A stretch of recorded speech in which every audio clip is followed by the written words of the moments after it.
Good morning, everybody. So, what am I thinking about? Virtue. Why, you ask? Well, I've been thinking about Lent. Lent is a couple of weeks away, and I have to tell you, I am ready for some Lenten action. You know, left to my own devices, I get to a point where it's time to get back on the right track. So I've been listening to a priest named Father Ripperger speak about spiritual life, what it takes to have a spiritual life. And in it, he talks about the acquiring of virtue. So, do we even think about what virtue is? We maybe throw that word around, but let's think about it a little bit. I can't say it. Virtue is moral excellence or righteousness. It's goodness, okay? And we have examples of what virtues could be. It could be patience, chastity, prudence, fortitude. I can give you a whole list. When we pray the rosary, we pray, I do anyway, as you begin the rosary, if you're praying with the way that we pray the rosary, we begin by that beginning set of prayers. And one of the things that we pray for is for an increase in the virtues of faith, hope, and charity. Those are the theological virtues. And so when we pray the rosary, we ask for those. Do we think about them? So Father Ripperger says that he talks about infused virtue. So let me tell you what an infused virtue is. An infused virtue is a good habit of mind or will that was given to the soul by God, not acquired by the action of the human person. Theological virtues of faith, hope, and charity, which I just mentioned, are always infused. Now, the moral virtues, which I've mentioned a couple of as well, like patience, chastity, prudence, fortitude. The moral virtues are both acquired and infused. In essence, my friends, if we want to be virtuous, we need to gain those virtues from God, from the grace of God. Why do we even want that?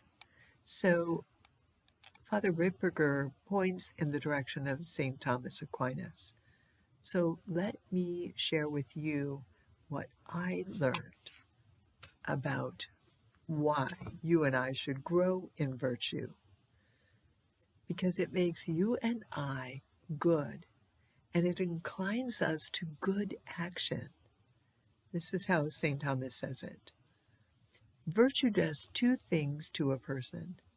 It makes him the haver of the virtue good. In other words, it perfects him. Various faculties of his soul are perfected. They're rightly ordered. They're directed towards the ends which they're supposed to be. So it makes you actually good. And then St. Thomas says, it inclines towards good action. So the person who is virtuous is the person who is inclined to do the right thing at the right moment, and that actually makes him good. So on this Thursday in the beginning of the month of February, can you believe it? We have something maybe to think about. Anyway, that's what I'm going to be chewing on today, is the idea of virtue. And as I mull virtuous living and what virtue does for us, I think the other part of that is going to be, what am I going to do for Lent? I have a couple of weeks to kind of chew on that as well, to prepare myself for how I want to keep a good Lent.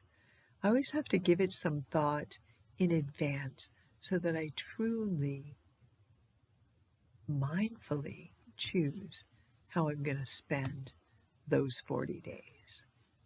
And so, my friends, on this Thursday, still in ordinary time, not Lent, here's just one more thing to chew about.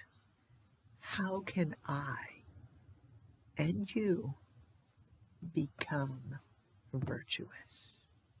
Have a good day, and I'll see you at Mass. Now, this weekend we have confirmation. So we have a huge group of people that are being confirmed. I know it's over 80. I won't get the right number. And I know that 11 of them are adults in RCIA. So if you want to come, it's on Saturday morning.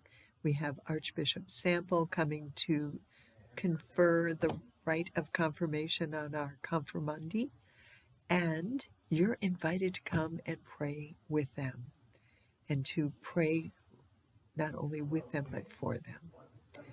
Then we have Mass on Sunday, so a lot of praying over the weekend.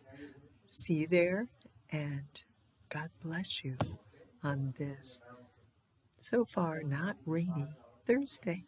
Have a good day.